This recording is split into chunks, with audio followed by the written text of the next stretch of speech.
हम्म। Hello बच्चों, IIT JEE maths academy में आप सभी का स्वागत है। उम्मीद करते हैं सभी बच्चों की जेईई एडवांस को लेकर के तैयारी बहुत अच्छे से चल रही होगी और आपकी तैयारी को बूस्ट करने के लिए एक रैंकर प्रैक्टिस सीरीज स्टार्ट किया हुआ है और इस सीरीज में आपको 100 JEE advance maths DPP provide की जा रही है। ठीक है स्टूडेंट, इन डीपीपी को आप बहुत अच्छे ढंग से सॉल्व करिए और पर डे आप एक डीपीपी सॉल्व करिए। ठीक है स्टूडेंट्स, नाउ तो इस वीडियो में हम डिस्कस कर रहे हैं अपने डे 12 का टास्क डीपीपी नंबर 12 क्या है हमारे पास। तो इसके पहले पैटर्न समझते हैं। तीन तो हमारे पास सिंगल करेक्ट प्रॉब्लम्स है, दो उसके बाद मल्टीपल करेक्ट प्रॉब्लम्स है, देन हमारे पास दो पैराग्राफ हो गए, देन तीन इंटीजर टाइप ऑफ प्रॉब्लम्स है ना। मतलब इंटीजर भी है, पैराग्राफ भी है, मल्टीपल करेक्ट भी है, सिंगल करेक्ट भी प्रॉब्लम्स है। बाद में क्या इसका आंसर की रखा है, फर्स्ट का आंसर बी है ना, ऐसा कुछ दे रखा है। ठीक है, नाउ स्टार्ट करते हैं प्रॉब्लम। सिंगल करेक्ट प्रॉब्लम, पहला प्रॉब्लम स्टार्ट करते हैं। क्या देखा है कि two perpendicular tangents are drawn to the ellipse. इस एलिप्स में हमने दो परपेंडिकुलर टेंजेंट ड्रॉ की गई है फ्रॉम ए पॉइंट। ठीक बात है। The chord of contact touches a concentric circle with the given ellipse. Given ellipse के साथ में, गिवन एलिप्स जो है उसके साथ में हमने कॉन्सेंट्रिक सर्कल ड्रॉ किया। जो कॉर्ड ऑफ कॉन्टैक्ट है वो सर्कल को टच कर रहा है। The ratio of maximum and minimum radius is. तो हमसे ratio of maximum and minimum radius पूछा हुआ है। ठीक है, तो बच्चों कैसे सॉल्व करेंगे समझो बहुत ध्यान से कि पहली बात तो देखो क्या दे रखा है, सर्कल्स को, सॉरी, इन दोनों लाइनों को आप ध्यान से देखो। ये दोनों लाइन कैसी, परपेंडिकुलर लाइन से। अगर ये दोनों लाइन परपेंडिकुलर लाइन है तो इन लाइनों को आप कोऑर्डिनेट एक्सिस की तरह बिहेव कर सकते हैं।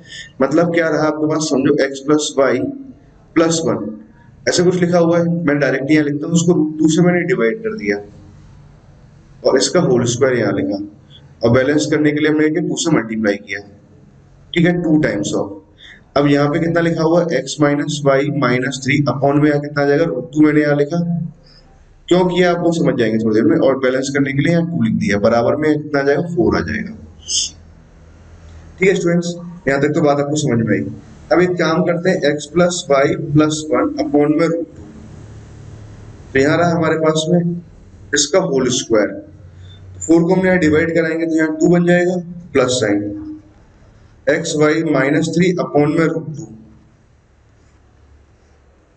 इसका होल स्क्वायर अपॉन में कितना आ जाएगा, यहाँ वन आ जाएगा। दैट इक्वल्स टू कितना आया, वन आया। अब ध्यान से देखें तो हमारे पास स्टैंडर्ड एलिप्स लिखा हुआ किस तरह का है, समझो कि दो परपेंडिकुलर लाइंस हमारे पास कुछ ऐसे दे रखी थी। आपने क्या किया, उसको कोऑर्डिनेट एक्सिस मान लिया, ये कैपिटल एक्स और कैपिटल वाई ऐसे मान लेते हैं। अब हमारे पास जो एलिप्स आ रहा है, ये आ रहा है कैपिटल एक्स स्क्वायर अपॉन में टू यहाँ से आया plus capital Y square upon one, that equals to one यहाँ से आया। ये हमारे पास में एलिप्स आ गया। ठीक है, क्वेश्चन ने क्या दे रखा है कि अब इस बात को आप समझो कि ये एलिप्स ऐसे कुछ दे रखा है, दो परपेंडिकुलर टेंजेंट ड्रॉ की गई है, तो मतलब ये इसका डायरेक्ट सर्कल हुआ। यहाँ से किसी एक टेंजेंट ऐसे ड्रॉ कराया, एक टेंजेंट हमने ये ड्रॉ कराया, तो ये कॉर्ड ऑफ कॉन्टैक्ट आया और ये किसी सर्कल को टच कर रहा है। ऐसा कुछ डायग्राम है ना। तो अब पॉइंट की बात समझिए आपने। तो हमने क्या किया, इसको स्टैंडर्ड सर्कल में यहाँ कन्वर्ट कर लिया। अब मैं क्या इसको सबको यहीं के लिए सॉल्व कर लेते हैं सभी बातें, क्योंकि रेशो ऑफ रेडियस पूछा हुआ आपसे ना, तो वो तो कोई फर्क नहीं पड़ता उससे ना, रेफरेंस चेंज करने से वो सेम ही आना है। मतलब रेडियस तो हमारे पास सेम ही आएगी, मैक्सिमम और मिनिमम रेडियस ना। ओके, अब देखो डायरेक्टर सर्कल का अगर मैं इक्वेशन यहाँ पर लिखूं तो डीसी डायरेक्टर सर्कल का इक्वेशन कितना आ जाएगा, capital X square plus capital Y square बराबर थ्री आया, ये आया। ठीक है, इस पर अगर आप कोई एक पॉइंट ले लें सर्कल पर, अगर मैं कोई पॉइंट ले लूं तो मान लो कि ये कितना आ जाएगा, रूट थ्री कॉस थीटा और रूट थ्री साइन थीटा, यहाँ से पॉइंट आया। ठीक है, यहाँ से हमने एक टेंजेंट मान लो ऐसे कुछ ड्रॉ कराया और एक टेंजेंट मान लेते हैं कुछ ऐसे ड्रॉ कराया, ये टेंजेंट आया। तो यहाँ से इस एलिप्स के लिए मैं कॉर्ड ऑफ कॉन्टैक्ट लिखूं तो इक्वेशन ऑफ सीओसी, सीओसी में शॉर्ट में क्या बोलते हैं, कॉर्ड ऑफ कॉन्टैक्ट, और ये कितना आता है, टी बराबर जीरो आएगा, ये आ जाएगा। तो टी हमारे पास कितना है, एक्स, एक्स वन कितना आ रहा है हमारे पास, रूट थ्री कॉस थीटा। ठीक है, ओके। अपॉन में कितना आ जाएगा, टू यहाँ पर लिखा हुआ plus sine Y, Y one कितना आ जाएगा, root three sine theta upon में कितना है, वन आया, दैट इक्वल्स टू वन यहाँ पर आ गया। ठीक है, यहाँ तक की बात तो मुझे समझ में आई। नाउ अब आगे एक और काम करते हैं, कुछ इस तरह से लिख लिया हमने। अभी अगर सर्कल को टच कर रहा है, मान लो सर्कल का अगर इक्वेशन मुझे लिखना है, सेंटर 0,0 रहेगा और रेडियस r मान लेते हैं। तो अगर सेंटर हमने मान लिया तो इक्वेशन ऑफ सर्कल आ जाएगा X square plus Y square बराबर आर स्क्वायर आ जाएगा। ठीक है। सेंटर कितना आ रहा है, 0,0 आ रहा है, तो सेंटर से जो अगर टच कर रहा है, अगर ये कॉर्ड ऑफ कॉन्टेक्ट अगर टच कर रहा है तो सेंटर से परपेंडिकुलर डिस्टेंस किसके बराबर आ जाएगा, आर के बराबर आएगा। तो आर बराबर कितना है, तो ये आ जाएगा पी। पी कितना बनेगा हमारे पास में, यहाँ 0 0 डालते हैं ना, 0,0 से डिस्टेंस, यहाँ 0 आ गया, यहाँ 0 आ गया, -1 यहाँ पर आएगा, अपॉन में कितना है under root of A square plus B square. तो ए स्क्वायर जब बनेगा तो कितना आ जाएगा 3 cos square of theta, upon में 4 यहाँ से आया plus sign of 3 sin square of theta, upon में 1 यहाँ से आ जाएगा। ठीक है, यहाँ मैग्नीट्यूड हुआ ना। उसके बाद में 4 का यहाँ स्क्वायर रूट ले लेंगे तो ठीक है, तो यहाँ कितना बनेगा 12 बनेगा। 12 ऊपर जाएगा तो यहाँ तो 2 आ जाएगा, और ये कुछ ऐसे बन गया 3 cos square theta plus 12 sin square of theta, कुछ ऐसे लिखा। इसको मैं क्या लिख सकता हूँ, 2 minus of 3 minus of minus sine square theta, तो कितना बन जाएगा प्लस का 9 साइन स्क्वायर थीटा है ना। एक ठीक स्टूडेंट, तो यहाँ तक तो हमारे पास आंसर आ गया ना, आर का वैल्यू ये है। अब मुझे निकालना क्या है, सवाल में क्या पूछा है, मैक्सिमम टू मिनिमम रेडियस का रेशो पूछा हुआ है। ठीक है, तो आर मैक्स निकालते हैं। तो आर मैक्स मुझे चाहिए, मैक्सिमम रेडियस चाहिए। तो मैक्सिमम रेडियस चाहिए तो इस वाले पार्ट का वैल्यू कैसा होना चाहिए, मिनिमम। अगर मुझे मैक्सिमम चाहिए तो आर मैक्स को, और मैक्सिमम चाहिए तो उसको मिनिमम, उसको मिनिमम कितना आ सकता है, 0 आ गया, तो ये तो कितना है 2/√3 आया।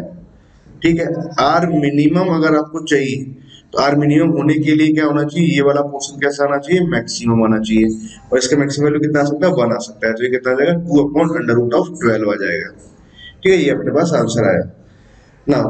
रेशो पूछा हुआ R max two upon R min, तो 1/√3 तो यहाँ से आ जाएगा, 2/√3 तो कैंसिल हो गया, 1/√3 यहाँ से आया, ये ऊपर √12 जाएगा, तो किसको मैं क्या लिख सकता हूँ, 2√3 लिख सकते हैं, यहाँ से कैंसिल हो जाएगा, फाइनली कितना आ गया 2 आ गया। ये अपना आंसर आ रहा है। तो क्या आंसर होगा, फर्स्ट का आंसर बी आ रहा है ना, ये वाला ऑप्शन सही रहेगा। ओके, सेकंड मतलब फर्स्ट का आंसर ऑप्शन बी है ना, ये सही है। क्लियर स्टूडेंट, आई होप आपको ये प्रॉब्लम सॉल्व करके अच्छा लगा होगा, मजा भी आया होगा ना, बहुत ही सही प्रॉब्लम था ना। अगला प्रॉब्लम करते हैं। अगले प्रॉब्लम में क्या दे रखा है, number of integral value of a निकालना such that this equation hold, है ना, ये इक्वेशन होल्ड हो रही है। ठीक है, तो number of value of A find out करना है। अब तो कैसे सॉल्व करेंगे, पहले तो आप बात को समझो कि इक्वेशन में देख करके एक बात तो थोड़ी बहुत समझ में आती है आपको कि यहाँ मॉड वगैरह कुछ लिखा है तो कुछ कंसेप्ट लग रहा होगा ना। कंसेप्ट को बड़े ध्यान से समझना, ए स्क्वायर माइनस का 3 sec inverse of A square plus sec inverse of A square. ठीक है, देखो पहली बात तो क्या होना चाहिए, इक्वेशंस को अगर सॉल्व करना है तो ए स्क्वायर -3 कैसा होना चाहिए हमारे पास, -1 to 1 के बीच में होना चाहिए, -1 to 1 के बीच में। यहाँ से मैं एक बात बोल सकता हूँ कि भाई ए स्क्वायर का वैल्यू 1 से बड़ा होना चाहिए, या 1 के इक्वल भी आ सकता है, -1 से छोटा तो बनेगा नहीं ना। ये वैल्यू भी कैसा आएगा, इनपुट ना, ए स्क्वायर का वैल्यू कैसा होना चाहिए, 1 से बड़ा होना चाहिए, क्योंकि आपको पता है ना, अगर इसके ग्राफ की मैं बात करता हूँ,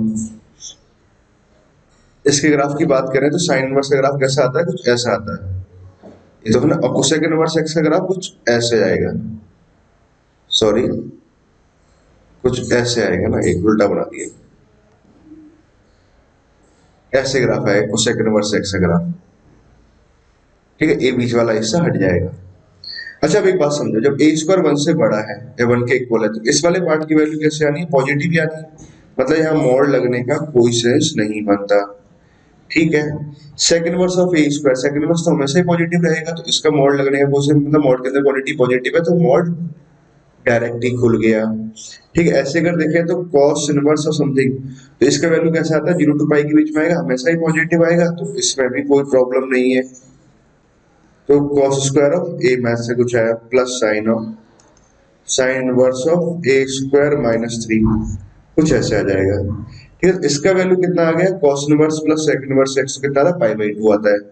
अब देखो, आप काम की बात ये समझें कि sine inverse of A square -3 plus sign of cos inverse of A square -3, इसका सम π/2 आ रहा है। इसका सम अगर π/2 आ रहा है तो पहली बात तो क्या होना चाहिए, ये वाला नंबर साइन इनवर्स एक्स की तरह होना चाहिए, मतलब मॉड नहीं होना चाहिए। ठीक है, तो अगर सम पाई बाई 2 आने के लिए cos इनवर्स x लिखा हुआ है तो इट मीन कि भैया ये वाला पार्ट पूरा कैसा होना चाहिए, मस्ट बी पॉजिटिव। इसको पॉजिटिव होने के लिए भाई साइन इनवर्स को पॉजिटिव होना है तो इसके अंदर का जो इनपुट है वो कहाँ होना चाहिए, 0 और 1 के बीच में होना चाहिए। ठीक है, तो ये बात रही आपके पास है ना, ऐसा कुछ रहा। और ये हम पहले डिसाइड कर चुके हैं कि ए स्क्वायर कैसा रहेगा, ग्रेटर देन इक्वल टू 1 रहेगा। तो यहाँ से ए स्क्वायर अगर निकालें तो 4 से छोटा आ रहा है और 3 से बड़ा आ रहा है, इंटरसेक्शन लेंगे तो फाइनली ये इंटरसेक्शन आ जाएगा। ठीक है, तो स्क्वायर रूट ऑफ ए अगर मैं लिखूं तो ये कितना आ जाएगा, √3 के इक्वल होगा या उससे बड़ा होना चाहिए या 2 से छोटा होना चाहिए। ठीक है, तो इंटीग्रल वैल्यू जो की बात करें तो यहाँ से a का जो वैल्यू आया वो कितना आ जाएगा, √3 से लेकर के 2, यहाँ क्लोज यूनियन, यहाँ आ जाएगा -2 से -√3 और यहाँ पर क्लोज आ जाएगा, ये आंसर आएगा। ठीक है बच्चों, ये आंसर हमारे पास आ जाएगा। अब देखो इंटीग्रल वैल्यूज की बात करें तो √3 से 2 के बीच में तो एक ही इंटीग्रल वैल्यू यहाँ से आया 2 है और एक यहाँ से -2 आ जाएगा। तो number of integers integral value of a की बात किया तो कितना आएगा, 2 आएगा। तो क्या आंसर आएगा, 2 आएगा। तो बी ऑप्शन सही रहेगा। दूसरे का क्या दे रखा था मैंने, बी है ना, एकदम करेक्ट है। तो फर्स्ट एंड सेकंड हमने 2 प्रॉब्लम देख लिया। ना चलते हैं थर्ड प्रॉब्लम की तरफ। ठीक है, इसमें आपको एक शॉर्ट ट्रिक भी सिखा देंगे ना बाद में। क्या पूछा हुआ है, range of value of lambda निकालना है for which this expression can take all real value of X, all real value of ना एक्सेप्ट लैम्डा बाई 4 को छोड़ करके ना।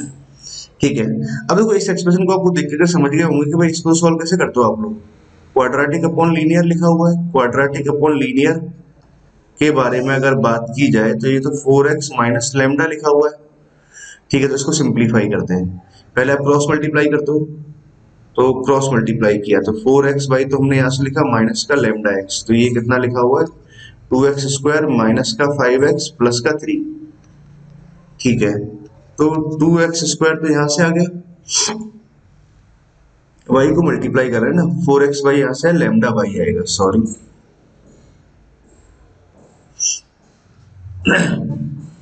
अब देखो x की टर्म को मैं एक साथ लिखता हूँ, तो x की टर्म ये इधर जाएगी तो -x आ जाएगा, तो माइनस साइन तो हमने कॉमन ले लिया -x को, तो यहां से कितना बना 4।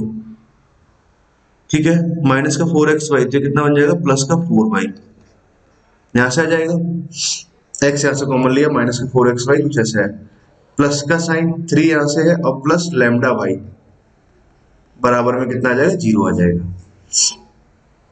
ठीक है, हमारे पास x को क्वाड्रेटिक आ गया। अब देखो आपको मालूम है इस टाइप प्रॉब्लम को कैसे सॉल्व करते हैं, x is real, x is अगर रियल है तो देखो x का वैल्यू आप क्या निकालोगे, -b plus minus under root of b square minus 4ac upon में 2a आपने लिखा। अगर x रियल है तो अंडर रूट के अंदर वाला पार्ट कैसा होना चाहिए, ग्रेटर देन इक्वल टू 0 होना चाहिए। तो इसका मतलब क्या हुआ 5 प्लस 4y मतलब b स्क्वायर, माइनस साइन का स्क्वायर करेंगे तो ये आ जाएगा माइनस ऑफ 4। a का वैल्यू कितना आ रहा है 2 आ रहा है और c का वैल्यू कितना है 3 plus lambda y that is greater than equal to 0, कुछ ऐसा होना चाहिए। ठीक है, अब क्या करना चाहिए, आगे इसको सिंप्लीफाई करते हैं। तो यहाँ से कितना लिखा हुआ है 16y स्क्वायर, तो यहाँ से लिखा हुआ है। ठीक है, यहाँ से कितना आ जाएगा 25, यहाँ से आ जाएगा 20, तो ये कितना आ जाएगा 40y यहाँ से आ गया, -8 यहाँ पर आया, 8 को तो मल्टीप्लाई किया तो माइनस का 24। ठीक,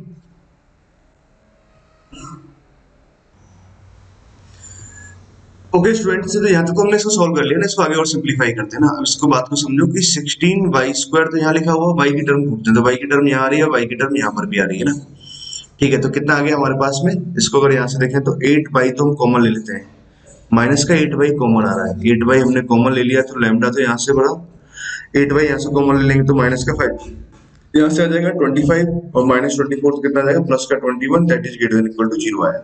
मतलब ये कंडीशन आ गया। अच्छा इसको ध्यान से देखो कि ये कैसा लिखा हुआ है, ग्रेटर देन इक्वल टू 0 लिखा हुआ है और आगे कितना लिखा हुआ है, इस बात को समझो y बिलोंग्स टू r, क्योंकि वहां पे शुरू में बोल रखा है कि this expression can take all real values, मतलब इसको अगर अपने y माने तो y बिलोंग्स टू r लिखा हुआ है, y क्या है सभी वैल्यूज को ले रहा है। ठीक है, तो यहाँ से गए। अब देखो ये वाला जो क्वाड्रेटिक है ये always greater than equal to zero रहे, मतलब या तो इस तरह का हो सकता है या फिर इक्वल टू जीरो कुछ इस तरह से जाए। तो ऑब्वियसली है इसकी इस तरह कंडीशंस होने के लिए coefficient of x square positive होना चाहिए जो ऑलरेडी पॉजिटिव है, और साथ में डी कैसा होना चाहिए, लेस देन जीरो होना चाहिए। तो डी कितना आ गया, बी स्क्वायर माइनस फोर ए सी। तो बी स्क्वायर अगर हम लिखें तो बी स्क्वायर कितना आ जाएगा, माइनस एट का स्क्वायर तो कितना आ जाएगा हमारे पास 64। ठीक है, लेमडा माइनस फाइव का होल स्क्वायर, ये आ गया माइनस ऑफ फोर। ए का वैल्यू कितना आ रहा है, वन आ रहा है, और सी का वैल्यू कितना आ रहा है, सॉरी ए का वैल्यू 16 आया और सी का वैल्यू कितना है, वन आया। दैट इज कैसा होना चाहिए, less than equal to zero होना चाहिए। ये बात हमें समझ में आई। अच्छा, अब यहाँ से एक बात समझे आप लोग कि 64 तो यहाँ से बन रहा है, 64 तो कैंसिल हो गया। 64 अगर कैंसिल हो गया तो ये कितना बन गया, लेमडा माइनस फाइव का होल स्क्वायर, ठीक है, माइनस का one, less than equal to one यहाँ लिखा हुआ है। ठीक है, इसको मैं ऐसे लिख लेता हूँ। ठीक है, चलो यहाँ से सॉल्व कर देते हैं। लेमडा माइनस फाइव, इसका जो मैग्नीट्यूड है वो less than equal to one आ जाएगा, तो लेमडा माइनस फाइव आ जाएगा less than equal to one and greater than equal to minus one. ठीक है, तो इधर लेके जाएंगे सिक्स आ जाएगा, इधर लेके जाएंगे कितना आ जाएगा, फोर आ जाएगा। तो लेमडा कैसा होना चाहिए हमारे पास में, फोर से लेकर के सिक्स के बीच में होना चाहिए। बट क्या है कि आपको हमेशा एक बात का ध्यान रखना चाहिए स्टूडेंट, कभी भी अगर आप quadratic upon quadratic, quadratic upon linear, linear upon quadratic की प्रॉब्लम सॉल्व कर रहे हो तो अगर वहाँ पे इक्वल टू लगा रखा है तो इस पे आप जरूर चेक करो लेमडा बराबर फोर और लेमडा बराबर सिक्स होंगे या नहीं होंगे। ये चेक करना आपके लिए बड़ा जरूरी पॉइंट है ना। तो अब देखो हम बात करते हैं कि इक्वालिटी पर लेमडा बराबर फोर होगा कि नहीं होगा, लेमडा बराबर सिक्स होगा कि नहीं होगा ना, ये आएगा कि नहीं आएगा।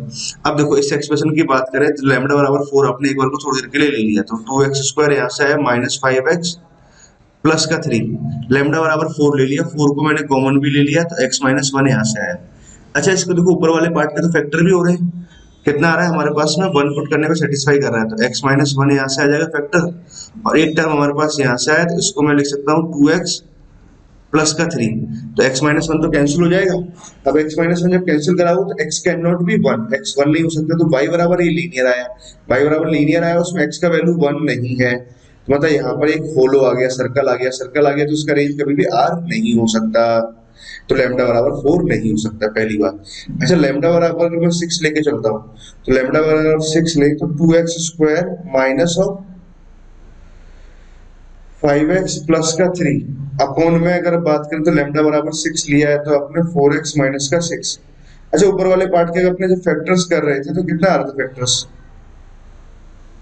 एक्स बराबर वन सेटिस्फाई कर रहा था माइनस वन, तो टू एक्स माइनस का थ्री लेमडा बराबर सिक्स ले लेंगे, सिक्स लेंगे तो टू एक्स, तो एक्स का वैल्यू थ्री बाई टू आ रहा है ना। ठीक है, तो एक बार समझे ना, एक मिनट तो y है ना जिसके फैक्टर्स करते हैं, तो x बराबर वन जब उसको सेटिस्फाई कर रहा है तो x माइनस वन तो इसका एक फैक्टर होगा, सही बात है ना। दूसरा अगर मैं लिखूंगा फैक्टर तो भैया यहाँ पर लिखना है तो माइनस थ्री लिखेंगे, वेरी गुड है ना, सही बात है ना। तो यहाँ पर टू मैंने कॉमन ले लिया है ना, या फोर ही कॉमन ले लेता हूँ, तो x minus of three by two कुछ यहाँ से आया तो ये से कैंसिल हो जा रहा है, मतलब वो कैंसिल हो जाएगा ये वाला टर्म। ठीक है, तो जब ये कैंसिल हो जाएगा तो अगेन लीनियर बनेगा, तो अगेन लीनियर बनेगा तो फिर से फॉलो आएगा x बराबर थ्री बाई टू पॉइंट नहीं होगा, तो इसका मतलब रेंज कभी भी इसकी r नहीं आ सकती, तो लेमडा का वैल्यू कभी सिक्स नहीं हो सकता, तो लेमडा का वैल्यू फोर एंड सिक्स कभी नहीं आएगी, तो इसका मतलब कौन सा ऑप्शन करेक्ट होगा, ये आ जाएगा। तो लेमडा का वैल्यू फोर और सिक्स के बीच में ही आएगा एग्जैक्टली, बस वहां पर फोर और सिक्स पर इक्वालिटी का साइन नहीं होगा। क्लियर बच्चों, आई होप आपको ये प्रॉब्लम ढंग से समझ में आ गया है ना। अच्छा, इस प्रॉब्लम को एक ट्रिक मैं आपको सिखा देता हूँ। कभी भी अगर मान लो आपके पास ऐसे क्वाड्रेटिक लिखा हुआ है x माइनस ए एक्स माइनस बी अपॉन में x माइनस सी, मतलब इस तरह का एक्सप्रेशन लिखा हुआ है और इसका रेंज अगर r आ रहा है तो भाई c कहाँ लाई करना चाहिए, a और b के बीच में लाई करना चाहिए, ऊपर वाला जो एक्सप्रेशन है उसके रूट्स के बीच में लाई करना चाहिए अगर रेंज r आ रहा है। अगर आप ये वाला फंडा लगाते हो, इस वाले फंडे से क्या करोगे, इस प्रॉब्लम को आप 2 मिनट में, सॉरी 10 सेकंड में आप सॉल्व कर सकते हो। इसका जो रूट आया वो हमेशा क्या होना चाहिए, इसके रूट के बीच में होना चाहिए, इस तरह से बोल सकते हैं। ओके स्टूडेंट्स, आई होप यहाँ तक की बात क्लियर हुई। नाउ अब आगे बात करते हैं। थर्ड क्वेश्चन अपना हो गया मल्टीपल करेक्ट प्रॉब्लम्स। अच्छा, ये वाले प्रॉब्लम को बड़े ध्यान से समझना ना, बहुत अच्छे समझाएंगे आपको। उसके बाद में पांचवा प्रॉब्लम, दोनों प्रॉब्लम बहुत बढ़िया है ना। नाउ तो स्टार्ट करते हैं अपना फोर्थ प्रॉब्लम। क्या रखा है फोर्थ प्रॉब्लम में, कंसीडर द कर्व ना, एक second, consider the curve S1 कि वाई स्क्वायर माइनस फोर है, फोर के वन एक्स बराबर जीरो, के वन पॉजिटिव है। S2 हमारे पास दूसरा एक पैराबोला दे रखा है, K2 पॉजिटिव है। S3 हमारे पास में क्या दे रखा है, ये एक सर्कल दे रखा है, मतलब दो पैराबोला दे रखा है, एक सर्कल दे रखा है, ए लाइन दे रखा है 2x plus 3 2y plus 3x plus 36 बराबर जीरो। That is S3 बराबर जीरो, S1 बराबर जीरो एंड S2 बराबर zero at point PQ R respectively, such that कि PQ बराबर PR बराबर ऐसा कुछ दे रखा है। मोर S1 S2 intersect at point S other than origin. S1 S2 जहां इंटरसेक्ट कर रहे हैं वो कौन सा है, S पॉइंट है ना। तो बहुत सारी बातें ध्यान दे रखी है ना, तो बड़े ध्यान से पहले इनको बातों को प्लॉट करते हैं। पहले तो इसका डायग्राम बनाते हैं, ठीक। तो ये इसका डायग्राम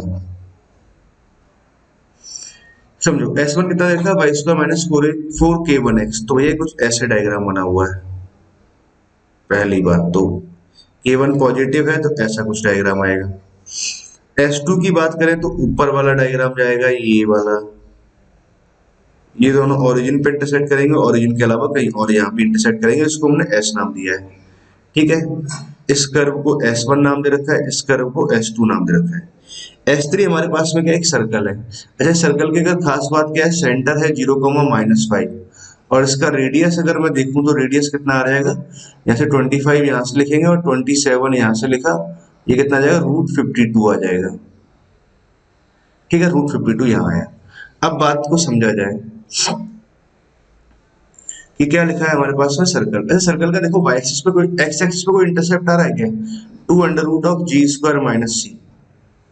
एक्स एक्सिस पे इंटरसेप्ट अगर देखें, g का वैल्यू तो 0 आया, माइनस c करेंगे तो पॉजिटिव आ रहा है, मतलब एक्स एक्सिस पे इंटरसेप्ट आ रहा है, मतलब सर्कल कुछ ऐसे जा रहा है, ठीक। कुछ बात को समझो, सर्कल का सेंटर हमने यहाँ ले लेते हैं और सर्कल को ऐसे कुछ ले लिया, ये कुछ ऐसे सर्कल जा रहा है, ठीक है। अब बात समझो, अब क्या दे रखा है हमारे पास में, एक लाइन दे रखा है 3x plus 2y, 3x plus 2y plus 36 बराबर 0। ये लाइन क्या कर रहा है, इसको टच कर रहा है ना, S1 S2 ये S3 है, ठीक है, इनको टच कर रहा है तीनों कर्व को। अब देखो, तीनों कर्व को अगर टच कर रहा है तो लाइन कुछ ऐसे ही जा सकती है कि यहाँ से लाइन गई, ये टच करते हुए लाइन ये टचिंग कर रही है ना, ये कुछ ऐसा है और ये कुछ ऐसे जा रहा है डायग्राम। अब डायग्राम को आप ऐसे समझो ओरिजिनली कि ये जो डायग्राम था वो ऐसे ना बना करके मैं कुछ ऐसे बना रहा हूँ, ये कुछ ऐसे जा रहा है, ठीक है। कलर वगैरह चेंज करते हैं, बहुत ध्यान से समझना कुछ कुछ बात है, इसको हटा देता हूँ, ध्यान रखना। कुछ कलर्स चेंज करते हैं। इस कर्व को नाम दे रखा है S1, ऊपर वाला जो है इसको नाम दे रखा है S2, इसको नाम दे रखा है S3, ठीक है ना। क्या दे रखा है, अगर बात समझे, लाइन जो है, ये line touch S3 at point P, S3 को P पॉइंट पे टच कर रहा है, ठीक है। S1 को Q पॉइंट पे टच कर रहा है, यहाँ Q पॉइंट है, और S2 को कहाँ टच कर रहा है, R पॉइंट पे टच कर रहा है, ठीक है ना। ये बात हमें दे रखी है। उसके बाद हमें क्या दे रखा है, PQ जो लेंथ है वो PR के बराबर है, ठीक है। ये दोनों लेंथ कैसी आ रही है, बराबर आ रही है, ठीक है। मोर ओवर है ना, ऐसा कुछ दे रखा है। आगे हमारे पास बात समझे, tangent drawn at the extremities है ना, टेंजेंट, समझो बात को ना, हाँ, tangent drawn at the extremities of chord x minus k1 plus lambda times of y बराबर 0, ठीक है ना। Tangent drawn at the extremities of chord, इस कॉर्ड के एक्सट्रीमिटीज पे टेंजेंट ड्रॉ की गई है, वे लैम्डा ये parameter of this parabola S1 बराबर 0 इंटरसेक्ट ऑन द लाइन, इस लाइन पर इंटरसेक्ट करती है, ठीक है। अब देखो, पहले तो कुछ कुछ बातें आप यहाँ सीखो कि S1 जो लाइन है वो हमारे पास पैराबोला S1 S2 को टच कर रहा है, दोनों पैराबोला को टच कर रहा है, ठीक है। तो अब देखो कुछ कुछ पॉइंट समझिए। पहला अगर मैं पैराबोला लिखता हूँ S1, वाई स्क्वायर बराबर कितना है, 4k1x है, k1 पॉजिटिव है। S2 दूसरा वाला पैराबोला लिखें तो x स्क्वायर बराबर कितना आ जाएगा, 4k2y है, ठीक है। ये आ गया हमारे पास S1 S2 है। अब लाइन हमारे पास क्या दे रखा है, ये लाइन दे रखा है 3x प्लस का 2y बराबर -36, कुछ ऐसे लिख लेते हैं। और y बराबर मैं लिख लेता हूँ mx -36। ठीक है, बाई 2 जब डिवाइड कराएंगे तो -2 यहाँ लिखेंगे और -18 यहाँ कहीं आ जाएगा। y बराबर mx प्लस ये है। अच्छा, ये लाइन अगर मान लो इसको टच कर रहा है, इस पैराबोला को टच कर रहा है, पहले वाले पैराबोला को, तो कंडीशन क्या लिखते हैं, c बराबर कितना आ जाएगा, a बाई m आ जाएगी। ये कंडीशन आती है। ठीक है, ये आपको याद रहना चाहिए ना। इन दोनों को सॉल्व करके d बराबर 0 लगाओगे ना, c का वैल्यू कितना आ रहा है, -18 आ रहा है। ठीक है, a का वैल्यू कितना है हमारे पास में, k बना है, अपॉन में m का वैल्यू कितना आ जाएगा, -3/2 आ जाएगा, तो -3/2 a अपॉन m है ना, ये आया। अब देखो, ये 3 से कैंसिल हो जाएगा, माइनस से माइनस कैंसिल हो गया, 2 से 6 कैंसिल होगा, 9 टाइम्स कैंसिल होगा, k1 बराबर कितना आ जाएगा, 27 आ जाएगा। k1 कितना है, 27 आया। ठीक है, मतलब हमारे पास में कितना आ गया, फोकस कितना आ जाएगा इसका, k1, 0 आया, वो ये फोकस आ रहा है 27, 0, ये है ना k1। अच्छा, इस वाली क्वेश्चन को अगर आप ध्यान से देखो, ये लाइन कहाँ से पास कर रही है, k1, 0 से पास कर रही है, मतलब यहाँ से। मतलब आप देखो, अगर बात को समझा जाए, ये S1 है, यहाँ पे दिखाते हैं, ये k1, 0 से पास करती हुई फोकल कॉर्ड है। आपको मालूम होना चाहिए फोकल कॉर्ड के अगर एक्सट्रीमिटीज पे अगर मैं टेंजेंट ड्रॉ कराऊंगा, ठीक है, तो ये टेंजेंट कहाँ इंटरसेक्ट करती है, एट द डायरेक्ट्रिक्स पर, सॉरी हाँ, डायरेक्ट्रिक्स पे जाके इंटरसेक्ट करती है। डायरेक्ट्रिक्स का इक्वेशन कितना जाए, x बराबर -a, x बराबर -k1। ठीक है, k1 का वैल्यू कितना है, 27 आ रहा है, मतलब ये तो नहीं आएगा ना -80, मतलब ये वाला नहीं चलेगा। ठीक स्टूडेंट्स, आई होप यहाँ तक की बात तो क्लियर हुई है ना। ओके, अब हम बात करते हैं कि tangent drawn at the extremities of this cord. अच्छा, इस कॉर्ड को अगर देखो 0, k2 से पास कर रही है। ठीक है, मतलब फोकस की बात कर रहे हैं ना। म्यू जो पैरामीटर दे रखा है ऑफ दिस पैराबोला s2 बराबर 0 इंटरसेक्ट ऑन दिस लाइन। अब मैं इसकी बात करता हूँ ना। अच्छा, इसका अगर मैं फोकस लिखूंगा तो कितना आ जाएगा, 0, k2 है ना, ये आएगा। k2 मुझे निकालना है, तो k2 का वैल्यू कितना आ जाएगा। अब देखो, x² बराबर 4a/, चलो इसके बारे में भी आपको समझाएं, 4k2y। इसके लिए अगर मैं इक्वेशन ऑफ टेंजेंट लिखूं इस स्लोप फॉर्म में, तो y बराबर mx माइनस ऑफ am² ही आता है। ठीक है।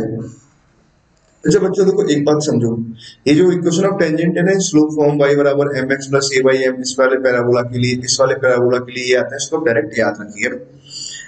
ठीक है, अब यहाँ से अब कितना आ जाएगा हमारे पास में, अगर कंपेयर कराऊंगा तो a का वैल्यू तो कितना आ जाएगा, k2 आ जाएगा। m² बराबर कितना है, c का वैल्यू कितना आ रहा है, -18 आ रहा है। c का वैल्यू -18 आया। नाउ -k2, तो यहाँ लिखा हुआ है, m का वैल्यू लिखते हैं, कितना आ जाएगा यहाँ पर, 9/4 आ जाएगा। -18 यहाँ से है, 9 से 6 2 बार कैंसिल हो जाएगा, 2 टाइम्स, और यहाँ से आ जाएगा 8 है ना, तो कैंसिल होगा, k2 बराबर कितना आ जाएगा, 8 आ गया। अगर k2 बराबर अगर 8 आया तो इसका मतलब क्या हुआ, थोड़ा लेंथी प्रॉब्लम है, पर बहुत सारी बातें पूछी है एग्जाम में भी कई बार, के आईआईटी में तो खैर कई बार पूछ चुका है। 2019 का एग्जाम्पल मैं बहुत देता हूँ ना, उसमें बहुत सारे प्रॉब्लम से डिफिकल्ट लेंथी प्रॉब्लम पूछा होगा। 0, k2 यहाँ पर आया। अब इस पे जो डायरेक्ट्रिक्स आएगा वो कितना आ जाएगा, y बराबर -a आएगा। -a का मतलब कितना है, y बराबर माइनस ऑफ k2। ठीक, k2 का वैल्यू कितना आ रहा है, 8 आ रहा है, मतलब y प्लस 8 आ जाएगा बराबर 0। ठीक है, तो मतलब दूसरे का अगर आंसर लिखेंगे तो y प्लस 8 आ रहा है। तो tangent drawn at the extremities of chord, एक कॉर्ड अपने आप में क्या फोकल कॉर्ड है, म्यू पैरामीटर है of this parabola s2 intersect on the line. सही बात है ना, दूसरी वाली बात सही है। ठीक है, ये ऑप्शन अपना करेक्ट आ गया। अच्छा, आगे पूछा हुआ, length of the focal cord of the curve s1 passing through the point s। ठीक है, अब देखो तीसरे वाले क्वेश्चन को ना मैं आपके लिए छोड़ देता हूँ, आप खुद वेरीफाई कर लेना फटाफट से ना, समझा देता हूँ ना। थर्ड ऑप्शन के बारे में बात कर रहे हैं। थर्ड ऑप्शन मैं यहाँ डायग्राम बनाता हूँ ना, उसने कुछ खास नहीं दे रखा। हम एक काम कर सकते हैं, देखो इन दोनों पैराबोला को सॉल्व कर लेंगे, k1 k2 आपको मालूम चली गया, तो पैराबोला को सॉल्व करके मैं पॉइंट s कैलकुलेट कर सकता हूँ। ठीक है, पॉइंट s हमारे पास कैलकुलेट हो गया। इसे कुछ कोऑर्डिनेट आ जाएंगे, मान लेते हैं थोड़ी देर के लिए अल्फा बीटा से कोऑर्डिनेट मान लिए। ठीक है, फोकल कॉर्ड है तो ये फोकल यहाँ पर आया ना, और एक पॉइंट हमारे पास यहाँ आ जाएगा। अगर आपको उसका लेंथ लिखना है तो लेंथ ऑफ फोकल कॉर्ड कितना आता है, मान लो ये पॉइंट P है, ये पॉइंट Q है, तो PQ लेंथ आ जाएगा a t1 minus of t2 का होल स्क्वायर। ठीक है, तो a यहाँ से आया t1, t2 की वैल्यू कितना लिखूंगा 1/t1, t1 t2 कितना आ जाएगा -1 आता है, तो यहाँ से कुछ ऐसा है। अब यहाँ से आप कंपेयर करके 2a t1 बराबर बीटा, तो यहाँ से t1 का वैल्यू निकाल के यहाँ पुट करेंगे तो हम फोकल कॉर्ड PQ का लेंथ निकाल लेंगे। ठीक है स्टूडेंट्स, आई होप को ये बात समझ में आई ना। ये मैं पूरा सॉल्व नहीं कर रहा, ठीक, तो ये आंसर भी कैसा था, सही आता है ना। ठीक है, यहाँ तक की बात आपको क्लियर हो। अच्छा, प्रॉब्लम में आई का पॉइंट समझाता हूँ ना, ये पॉइंट आप पूरा ध्यान से समझना ना, क्योंकि आसान था, थर्ड पॉइंट तो बहुत इजीली कर सकते हैं ना। अब अगला पॉइंट समझो, इस वाले पॉइंट्स को मैं यहाँ से सटा देता हूँ ना, इन सबको हटा देते हैं और थोड़ा साफ सी जगह बनाते हैं। आगे देखो, the point on the curve S2, S2 हमारे पास में कौन सा लिखा हुआ है, ये वाला पैराबोला है। पैराबोला की इक्वेशन में आपको पता है x² बराबर कितना आ जाएगा, k2 का वैल्यू कितना आ रहा था, 8 आ रहा था, 8 जब यहाँ पुट कराएंगे तो कितना आ जाएगा 32 आया है। ठीक है, ये पैराबोला आ रहा है। क्या लिखा था, point on the curve S2 ना बराबर 0 at which the normal, okay, at which normal drawn intersect at point S। मान लो कि the point on curve S2, the point on the curve S2, हम S2 पे, the point on the curve on S2 at which normal drawn, जिन पे अगर मैं normal draw करूं इंटरसेक्ट एट पॉइंट S, मतलब क्या है कि हमें एक पॉइंट ढूंढने की, जैसे मान लो आपने यहाँ पर एक पॉइंट लिया PT1, ऐसे कोई पॉइंट लिया, इस पे अगर मैं नॉर्मल ड्रॉ करता हूँ, वो नॉर्मल कहाँ से पास कर रहा है, normal drawn intersect at point S, normal drawn, तो मतलब एक और नॉर्मल कुछ आ रहा होगा जो भी यहाँ पर इंटरसेक्ट कर रहा है ना। ठीक है, the point on the curve S2 at which normal, जिस पर अगर हम नॉर्मल ड्रॉ करें, ठीक है, at which normals drawn intersect at point S are given by, अच्छा S पॉइंट पे इंटरसेक्ट कर रहा है। अच्छा, ये पॉइंट मैंने कैलकुलेट नहीं किया था, इसकी जरूरत पड़ेगी, तो चलो मैं आपको उसका तरीका समझा देता हूँ। तो कैसे निकालेंगे, T1 T2 पॉइंट आपको निकालना है, तो इसको Q पॉइंट मान लेता हूँ थोड़ी देर के लिए, ये T2 पॉइंट ले लेते हैं। अच्छा, इस पॉइंट के अगर मुझे कोऑर्डिनेट लिखने होंगे, तो अगर ऐसा होता तो AT1² 2AT1 लिखते, तो अब मैं यहाँ क्या लिखूंगा 2AT1 AT1², यहाँ लिखा हमने, और यहाँ कितना आ जाएगा 2AT2, Q पॉइंट के कोऑर्डिनेट को मैं लिखूंगा तो 2AT2, और ये आ जाएगा AT2² आया, ये आ गया। अच्छा, इक्वेशन ऑफ नॉर्मल अगर लिखना है तो ओरिजिनल के लिए, मतलब y² = 4x के लिए तो ये आता है y बराबर -tx 2at प्लस atq। ठीक है, मुझे x² बराबर 4y के लिए लिखना है, तो x और y को इंटरचेंज करते हैं, x बराबर कितना लिखते हैं -yt, x और y को इंटरचेंज कर दिया, प्लस का यहाँ लिखा हमने 2at, प्लस का हमने क्या लिखा atq लिखा। ठीक है ना, ये पॉइंट हमने ले लिया ना।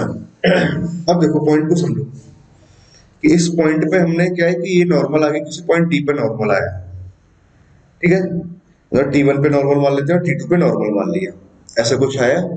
अब ये नॉर्मल कहाँ से पास कर रहे हैं, मान लेते हैं T3 पॉइंट मान लेते हैं, ये T3 से पास कर रहा है। ठीक है, ये T3 वाला कंडीशन हमने लिख लिया, T3 यहाँ पर है।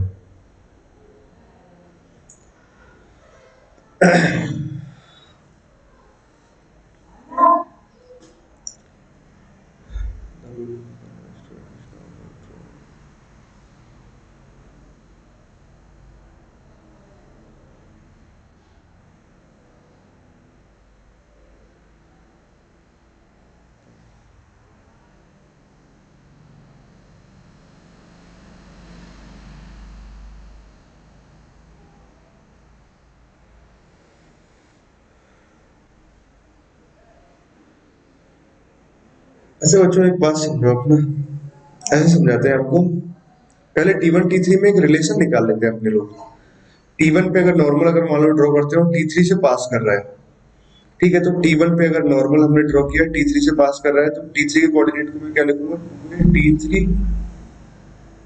और AT3², ऐसे कुछ लिखा।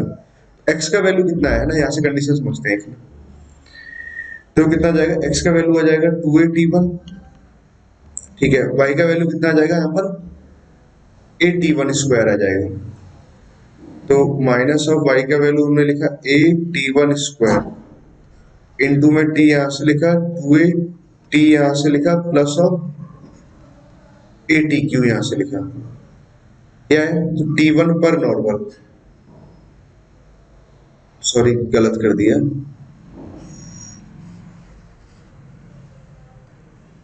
कुछ और सोच रहे थे कुछ और लिख दिया बाई T1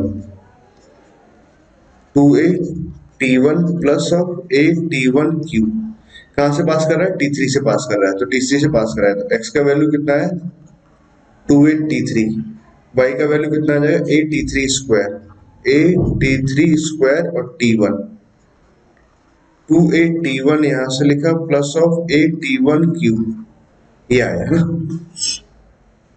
अब समझो पॉइंट को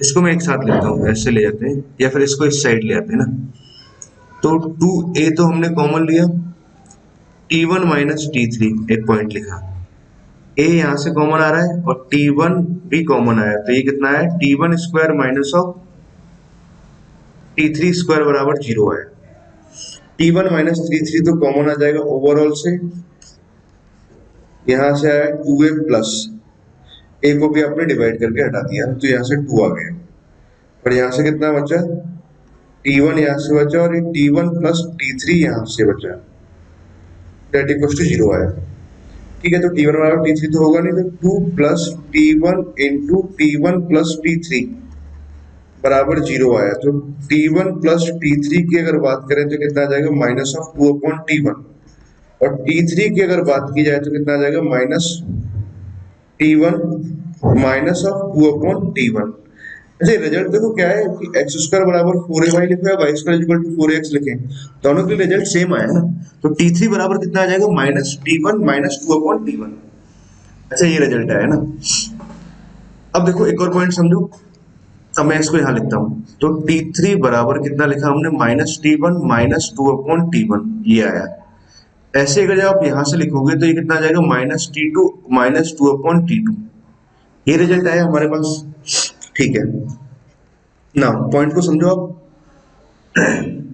इन दोनों को अगर मैं सिंप्लीफाई करता हूं ना T2 को इस साइड ले आते हैं तो T2 माइनस T1 तो हमने यहाँ लिखा प्लस साइन 2 अपॉन T2 यहाँ से लिखा माइनस ऑफ 2 अपॉन T1 यहाँ लिखा बराबर 0 यहाँ से T2 माइनस T1 तो यहाँ से कॉमन आया प्लस साइन 2 यहाँ पे लिखा हमने T1 माइनस T2 यहाँ से आ जाएगा अपॉन में कितना आ जाएगा T1 T2 बराबर 0 आया ठीक है T1 माइनस T2 यहाँ से कॉमन ले लिया तो यहाँ से देखो T1 बराबर T2 आएगा वो तो होगा नहीं तो T1 T2 का वैल्यू एक्चुअली में कितना आया 2 आया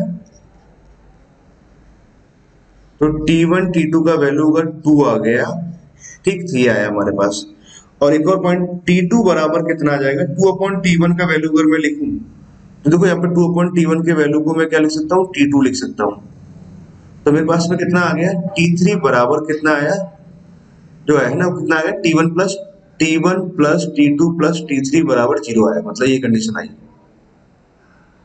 ठीक है फाइनली ये T3 बराबर कितना है minus T1 minus T1 minus T2 आ गया इसको इस साइड ले आया तो ये कंडीशन आई है ठीक है। अब देखो मुझे पॉइंट क्या निकालने थे ये दोनों पॉइंट्स निकालने थे ना P और Q। अब देखो मैं आपको यहाँ पे तरीका समझाता हूँ ऐसे रिजल्ट वही आए जो y square equal to 4x के लिए आते हैं ना दोनों के रिजल्ट सेम आएंगे इसका मतलब तो ये हुआ ना। T3 आपको पता है पहली बात तो ठीक है तो T3 आप यहाँ से निकाल दोगे कोई दिक्कत नहीं है T3 तो T3 को यहाँ पुट करोगे तो आपका T1 प्लस T2 में कंडीशन आ जाएगी तो T1 प्लस T2 आपको यहाँ से मालूम चल गया T1 T2 आपको यहाँ से मालूम है तो सम ऑफ रूट पता है प्रोडक्ट ऑफ रूट पता है तो क्वाड्रेटिक की हेल्प से मैं T1 और T2 निकाल सकता हूँ और T1 T2 निकल गए तो हमारे पास वो पॉइंट्स आ जाएंगे ठीक है तो T1 और T2 की जब वैल्यू निकाल दो T1 की वैल्यू को यहाँ रखेंगे T2 की वैल्यू को यहाँ रखेंगे तो दोनों पॉइंट्स निकल जाएंगे। क्लियर स्टूडेंट्स आई होप मैंने आपको पूरा तरीका अच्छे ढंग से एक्सप्लेन कर दिया थोड़ा लेंथी जा रहा था तो इसको लिखने में काफी टाइम भी लगेगा ना तो इसलिए मैंने इसको अभी यहीं छोड़ दिया ना ओके आपको मतलब वर्किंग रूल। अगला प्रॉब्लम देखते हैं स्टूडेंट क्या लिखा है हमारे पास क्वेश्चन नंबर 5 में डी ए बी से टेट्राहेड्रन विद वर्टेक्स ए और बी ए और बी के हमें कोऑर्डिनेट पता है, सी डी का लेंथ ऐसे दे रखा है, A C D lies on this line, वो उस लाइन पे लाई कर रहा है। अच्छा इस क्वेश्चन में थोड़ा करेक्शन था, 2 आ रहा था ना, ठीक है, तभी वो सही से सॉल्व हो पाएगा, मतलब आंसर मैच कर पाएंगे। The locus of the centroid is tetrahedron edge, locus of the centroid of tetrahedron, ये हमें दे रखा है। जब the following is are true, तो कौन सा सही गलत में पूछा हुआ है ना, ठीक है ना। तो पहला काम तो क्या करना चाहिए इस क्वेश्चन को सॉल्व करने के लिए, पहले तो मुझे परफेक्ट इसका डायग्राम बनाना चाहिए। तो डी ए बी सी इस तरह से जो लिखा हुआ है ना, इसका मतलब क्या है, बेस तो हमारे पास ए बी सी है और डी यहाँ ऊपर है हवा में ना, इनको यहाँ ज्वाइन कर लेते हैं, तो D A B C this is, ठीक है। ए के कोऑर्डिनेट हमारे पास कितने दे रखे, 2 0 0 दे रखी है। डी के कोऑर्डिनेट कितना दे रखा है हमारे पास, 0, 4, 0, ठीक है। सी के कोऑर्डिनेट नहीं गिवन है और डी के कोऑर्डिनेट नहीं गिवन है, ठीक है, कोई दिक्कत वाली बात नहीं है। अच्छा लोकस ऑफ द सेंट्रोइड पूछा हुआ है, तो सेंट्रोइड अगर आप निकालोगे तो सेंट्रोइड क्या आता है भाई, इनके सभी के एक्स कोऑर्डिनेट का सम, मतलब ये आता है x1 सभी के एक्स कोऑर्डिनेट का सम अपॉन में 4, कॉमा सभी के बाई कोऑर्डिनेट का सम अपॉन 4, कॉमा सभी के जेड कोऑर्डिनेट का सम अपॉन में 4, ये आता है हमारे पास सेंट्रोइड है ना। इन बच्चों को नहीं पता है सेंट्रोइड, ये याद रहना चाहिए ना पहले तो फॉर्मूला ना। अब हम आगे क्या है प्रॉब्लम को सिंप्लीफाई करते हैं। तो पहला काम तो क्या करना चाहिए, सी और डी के कोऑर्डिनेट नहीं दे रखे, बट उसने बोल रखा है कि सी डी जो है लाइज ऑन दिस लाइन, वो इस लाइन पे लाई कर रहा है, इस लाइन की कुछ नहीं दे रखी है। तो क्या दे रखा है हमारे पास में, x-1 अपॉन में 1 यहाँ लिखा, y-2 अपॉन में 2 यहाँ लिखा, और दैट इज z-3 अपॉन में 3 यहाँ लिखा, ठीक है। एक काम करते हैं, इसको लैम्डा मान लेते हैं। तो लाइन पे मैं कोई पॉइंट लिखता हूँ, तो पॉइंट अगर हम लिखे ऑन सी डी, तो कितना आ जाएगा यहाँ से, लैम्डा प्लस 1 यहाँ से आ जाएगा, 2 लैम्डा प्लस 2 यहाँ से आ जाएगा, और 3 लैम्डा प्लस 3 यहाँ से आया, ठीक है। ये पॉइंट आ गया लाइन पर।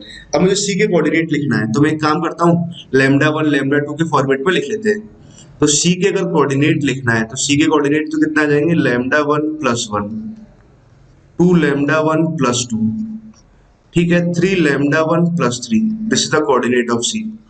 नाउ कोऑर्डिनेट ऑफ डी अगर मुझे लिखना है, तो डी के कोऑर्डिनेट कितना आ जाएंगे, लैम्डा 2 प्लस 1, कुछ दूसरा वेरिएबल लैम्डा 2 देते हैं, प्लस 2, और यहाँ से आ जाएगा 3 lambda 2 plus 3, this is the coordinate of D हमारे पास निकल गए ना। अच्छा हमारे पास सी डी लेंथ दे रखा है, सी डी लेंथ कितना दे रखा है, √14 दे रखा है, ठीक है। तो हम सी डी निकाल सकते हैं क्या, बड़ी आसानी से निकाल सकते हैं, कितना आ जाएगा, under root of x1 minus x2 का होल स्क्वायर, मतलब लैम्डा 1 माइनस लैम्डा 2 का होल स्क्वायर। तो हमने यहाँ लिखा प्लस साइन, फिर हम क्या कराएंगे, इन दोनों को सेपरेट कराएंगे, तो लैम्डा 1 माइनस लैम्डा 2 तो बाहर आ जाएगा, मतलब वो लैम्डा 2 स्क्वायर तो बाहर आ गया, अंदर क्या बचेगा, लैम्डा 1 माइनस लैम्डा 2 का होल स्क्वायर। ऐसे हमारे पास आ जाएगा 9 लैम्डा 1 माइनस लैम्डा 2 का होल स्क्वायर बराबर में कितना आ जाएगा, √14, ठीक है। अच्छा इसको बात को बड़े ध्यान से समझो, यहाँ से लैम्डा 1 माइनस लैम्डा 2 कॉमन आ जाएगा, इसका स्क्वायर रूट लेंगे तो ये आ गया ना, ठीक है। मोड भी आएगा, मैं भी एक केस लेके चलता हूँ ना। उसके बाद में यहाँ क्या लिखोगे, 1 प्लस का 4 प्लस 9 हमने यहाँ लिखा, ये कितना लिखा, √14, ठीक है। इससे कैंसिल हो गया, √14 लिखा हुआ, तो लैम्डा 1 माइनस लैम्डा 2 बराबर कितना आ गया, 1 आ गया, ठीक है। तो लैम्डा 1 माइनस लैम्डा 2 बराबर कितना आ रहा है, 1 आया, इस बात को ध्यान रखते हैं। तो यहाँ से लैम्डा 1 का वैल्यू निकाल लेते हैं, कितना आ जाएगा, लैम्डा 2 प्लस 1 आया ना। अब मैं तो कोई काम करता हूँ, सेंट्रोइड में लिखता हूँ, अब आसानी से हम सेंट्रोइड लिखते हैं, समझो बात को। सेंट्रोइड में हमारे पास ए की कोऑर्डिनेट कितना है, 2, x को 2 0 0, एक्स कोऑर्डिनेट मैंने लिखा 2, यहाँ से एक्स बी का एक्स कोऑर्डिनेट y लिखा, यहाँ से अगर हम लिखेंगे तो लैम्डा 1 प्लस 1, तो इसको मैं डायरेक्ट लिख देता हूँ, lambda 1 plus lambda 2 plus 2 upon में कितना है, 4 है।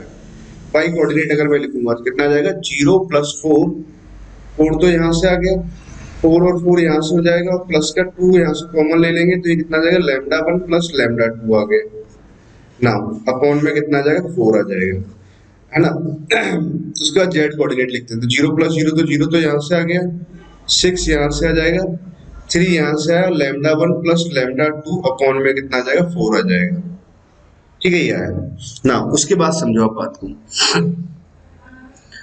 अच्छा हमें क्या करना है, लोकस ऑफ सेंट्रोइड निकालना था, तो ठीक है, इसका सेंट्रोइड निकालना है, लोकस का सेंट्रोइड का लोकस निकालना है। लैम्डा 1 की जगह मैं क्या पुट करता हूँ, लैम्डा 2 प्लस 1 पुट करते हैं, लैम्डा 2 प्लस 1, लैम्डा 1 की जगह कलर भी थोड़ा चेंज करते हैं, लैम्डा 1 की जगह लैम्डा 2 प्लस 1, लैम्डा 1 की जगह हमने पुट किया लैम्डा 2 प्लस 1, ये पुट किया ना। उसको सिंप्लीफाई करके लिखते हैं, क्या आया रिजल्ट, 2 प्लस 2 तो कितना आ जाएगा, 4 आ जाएगा, सॉरी 2 प्लस 2 प्लस 1 5 आ जाएगा, तो 5 तो हमने यहाँ लिखा, ओके। उसके बाद में कितना आ जाएगा, 2 लैम्डा 2 आ जाएगा, अपॉन में कितना है 4 आया ना। वाई कोऑर्डिनेट लिखते हैं तो 4 8 तो यहाँ से आ जाएगा, 2 यहाँ पे कराएंगे तो 10 यहाँ से आ गया, plus sign of 2 times of lambda, lambda 2 यहाँ से आ जाएगा, 4 टाइम्स ऑफ लैम्डा 2 बना, अपॉन में 4। ठीक है, तो आगे समझते हैं। 3 को अंदर मल्टीप्लाई किया तो प्लस का 3 यहाँ से आया तो 6 9 हो जाएगा, लैम्डा 2 तो ये बन जाएगा 6 लैम्डा 2 अपॉन में कितना आ गया 4 आ गया। ठीक है, लोकस ऑफ सेंट्रॉइड निकालना है तो लेट मान लिया इसको एक्स वाई जेड मान लेते हैं, तो एक्स बराबर ये आया।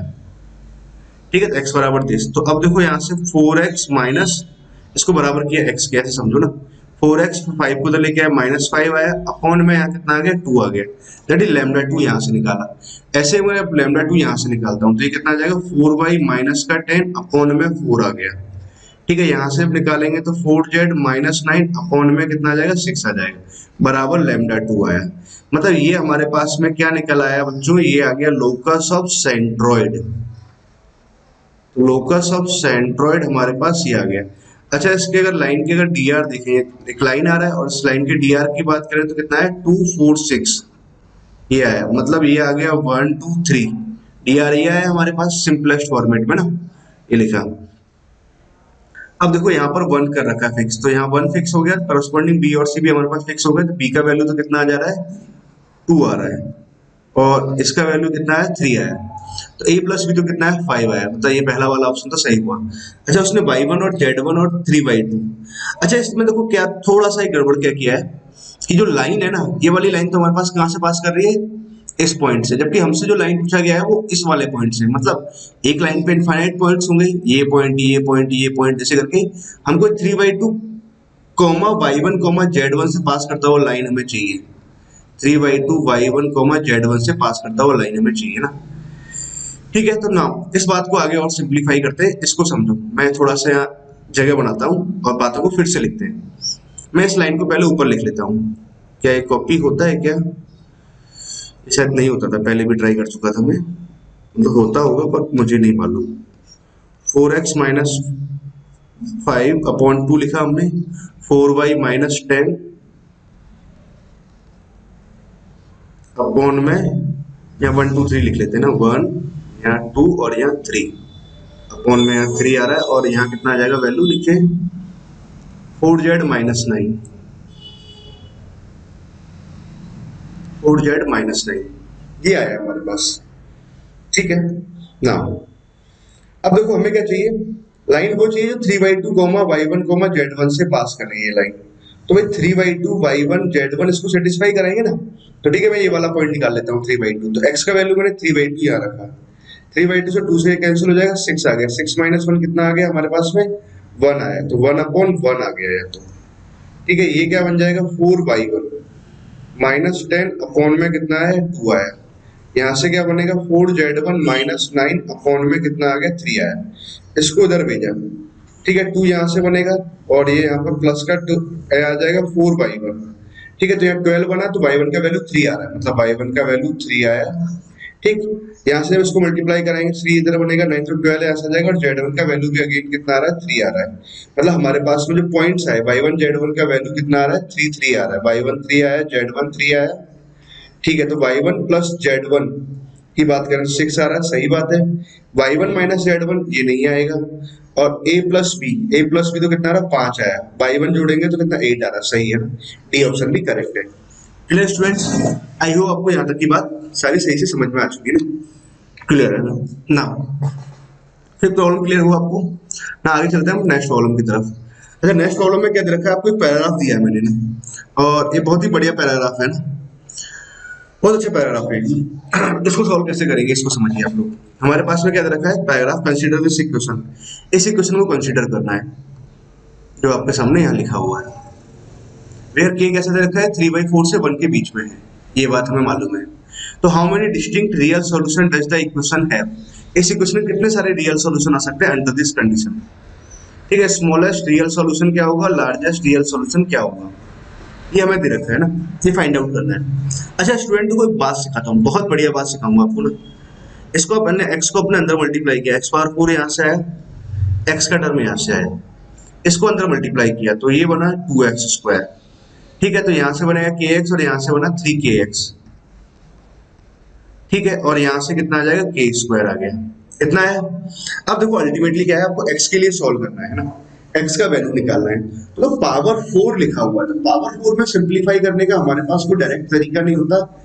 अगर आपको सॉल्व कर सकते हो, थोड़ा बहुत हिट एंड ट्रायल लगा सकते हैं। या फिर पावर 4 क्या हो, क्वाड्रेटिक में रिड्यूस हो जाए। क्वाड्रेटिक में तो रिड्यूस नहीं हो रहा है क्योंकि x का टर्म भी आ रहा है।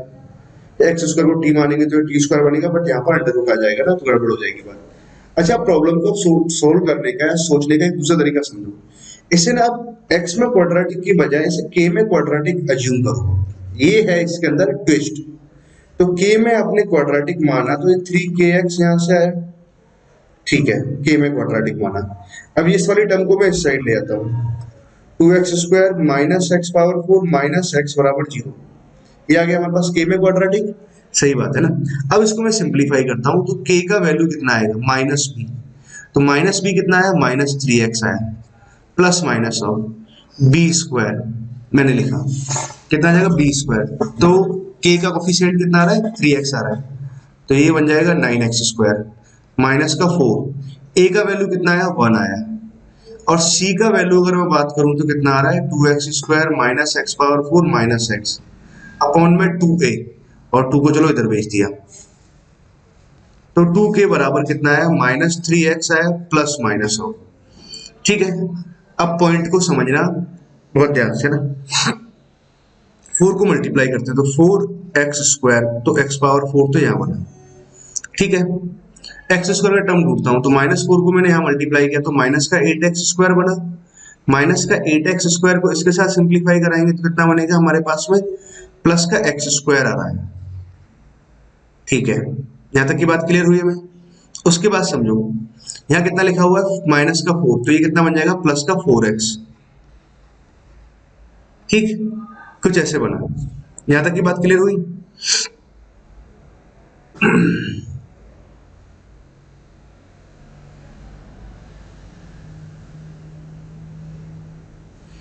एक गलती कर दी बच्चों यार। क्या हुआ, x की को जब मल्टीप्लाई कराएंगे तो x³ आएगा यार ना। x की जगह क्या आ रहा है, x³ आ रहा है। तो यहाँ पर x की जगह हमारे पास x³ आया, तो x³ यहाँ लिखा। x³ जब यहाँ लिखेंगे तो यहाँ x³ आया। ठीक है ना, ये बात समझो अपन। अब एक काम करते हैं, यहाँ से x² तो कॉमन लेता हूँ, तो 2k तो यहाँ लिखा -3x plus minus of x² यहाँ से कॉमन लिया तो बाहर x आ जाएगा, कोई दिक्कत वाली बात नहीं है। अब देखो यहाँ पे क्या बनेगा, x² कॉमन लिया है तो ये तो बन जाएगा 4x²। x² यहाँ से कॉमन ले लिया तो ये क्या बन जाएगा 4x, और ये बन जाएगा अपना +1। यहाँ से x² कॉमन +1 यहाँ लिख दिया। ठीक है, तो 2k तो मेरे पास यहाँ लिखा हुआ है -3x, यहाँ है प्लस माइनस ऑफ x। इसको अगर ध्यान से देखें तो 2x + 1 का होल स्क्वायर लिखा हुआ है, मतलब 2x + 1 लिखा हुआ है। स्क्वायर रूट लेंगे तो हमारे पास मॉड आएगा, मॉड हटाएंगे तो प्लस माइनस ही आ जाएगा, मतलब यही केस आ जाते हैं ना, कहीं कोई समस्या वाली बात नहीं आती। अब देखो जैसे आप इसको सिंप्लीफाई करते हो ना, अब आप इसको बहुत ध्यान से देखो, एक बार प्लस साइन लेते हैं और एक बार माइनस साइन लेके चलते हैं। मैंने क्या किया, पहले 2k तो यहीं रहने दिया, -3x प्लस साइन लिया तो कितना आ जाएगा 2x² और प्लस का x आ जाएगा। माइनस साइन लेते हैं तो 2k बराबर कितना आया, माइनस का 3x। माइनस साइन जब मल्टीप्लाई करेंगे तो माइनस का 2x² और माइनस x आ गया, ये आ गया ना। उस बात को समझो, 2x² तो यहाँ से आया, माइनस का 2x इधर से आया, और 2k को इधर भेजेंगे तो माइनस का 2k बराबर 0 आया। 2 तो चलो डिवाइड हो गया तो x² minus x minus k बराबर 0, मतलब ये यहाँ से x में क्वाड्रेटिक बन गया। ये इंपोर्टेंट पॉइंट था ना आपको समझाना। इस प्रॉब्लम में जो खास बात थी वो यही खास बात थी, मतलब बाद में जब आप k में क्वाड्रेटिक मानते हो ना तो हमारे पास इस तरह से टर्म्स आती है और देन सिंप्लीफाई वो x में क्वाड्रेटिक बन जाता है। ठीक है, सिमिलरली चलो इसको भी सेटिस्फाई कर लेते हैं, हाँ सिंप्लीफाई कर लेते हैं। माइनस का 2x² तो यहाँ से आया, माइनस का 4x यहाँ से आएगा, और माइनस ऑफ 2k बराबर 0 आ जाएगा। ठीक है, -2 से डिवाइड लगाते हैं, x² यहाँ से आया, प्लस का 2x यहाँ से आया, 2 -2 से डिवाइड लगा रहे हैं तो यहाँ पर कितना जाएगा, प्लस का k आ जाएगा बराबर 0। ठीक है ना, अब x की वैल्यूज देखें, तो x की वैल्यूज अगर बात करें तो कितना आ जाएगा, -b, तो कितना आ जाएगा +1 plus minus of under root of B square minus 4, A का वैल्यू 1 है और सी का वैल्यू कितना है माइनस के है, अपॉन में कितना है 2 टाइम्स ऑफ ए आ गया। या एक्स का वैल्यू, यहां से अगर मैं एक्स का वैल्यू निकालूं तो माइनस बी तो यहां से आया प्लस माइनस और B square minus of 4, A का वैल्यू 1 और सी का वैल्यू के, अपॉन में कितना आ जाएगा 2 टाइम्स ऑफ ए आ गया। नाउ अगर हम बात करें आगे की तो क्या रहा, x का जो वैल्यूज है वो आ जाएगा प्लस 1 प्लस माइनस ऑफ, यहां से आया 4k माइनस 1 अपॉन में 2 आया। एक तो ये वैल्यू आ रहा है ना, कुछ ऐसे दे रखा है क्या, 4k प्लस माइनस 1 करके ऐसे ही कुछ दे रखा है, ठीक है ना। नाउ एक तो ये वैल्यू आया प्लस साइन के साथ और एक माइनस साइन के साथ में। दूसरा जो वैल्यू आ रहा है x बराबर, तो 4 यहाँ से कॉमन आया, 2 यहाँ से कट जाएगा तो माइनस का 1 तो यहाँ से हो जाए प्लस माइनस ऑफ, ये आ जाएगा under root of 1 minus of K आ जाएगा। ठीक है, ये हमारे पास x की वैल्यू जाएगी, क्लियर। ये 4 वैल्यू जाएगी। अब आपको क्या चाहिए कि इनमें से ग्रेटेस्ट और लीस्ट वैल्यूज के बारे में हमें सिलेक्शन करना है, कौन सा लार्जेस्ट सॉल्यूशन होगा, कौन सा लीस्ट सॉल्यूशन होगा। 4 सॉल्यूशंस आ रहे हैं, ठीक है। और k कैसे दे रखा है हमारे पास में, 3/4 से 1 के बीच में है, ठीक है। अच्छा, इन सॉल्यूशंस को मैं इधर लिखता हूँ ना बच्चों, अब क्या है कि यहाँ से हम बात को समझेंगे। x का जो वैल्यू आया, क्या क्या वैल्यू जाएगी ना, 1 प्लस माइनस 4k, तो 1 लिखा plus minus of 4k minus 1 upon में 2, एक तो ये वैल्यू आया यहाँ से और दूसरा वैल्यू आया 1 minus under root of 4k minus 1 upon में 2 आया। यह है x का वैल्यूज। दूसरा x का वैल्यूज कौन सा आया था, दूसरी वाली क्वाड्रेटिक से अगर बात की जाए तो -1 plus under root of 1 minus के, दूसरा आ रहा है -1 minus of under root of 1 minus का के आया, ठीक है ना। अब देखो स्मॉलेस्ट वैल्यू की बात करें ना, के यहाँ से लिखा हुआ है कि 3/4 से बड़ा होना चाहिए ना, ठीक है। हमारे पास में ये रिलेशन दे रखा है, 1/4 से बड़ा होना चाहिए ना, ये आना चाहिए।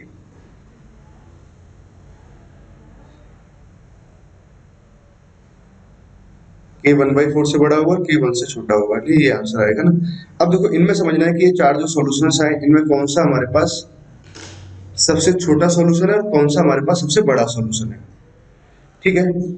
अच्छा, how many exactly distinct real solution does the equation have, ठीक है। इस इक्वेशन के एग्जैक्टली हमारे पास कितने सारे सॉल्यूशंस आएंगे, तो कितने सॉल्यूशंस आ रहे हैं, 4 आ रहे हैं, एग्जैक्टली 4 सॉल्यूशंस आएंगे।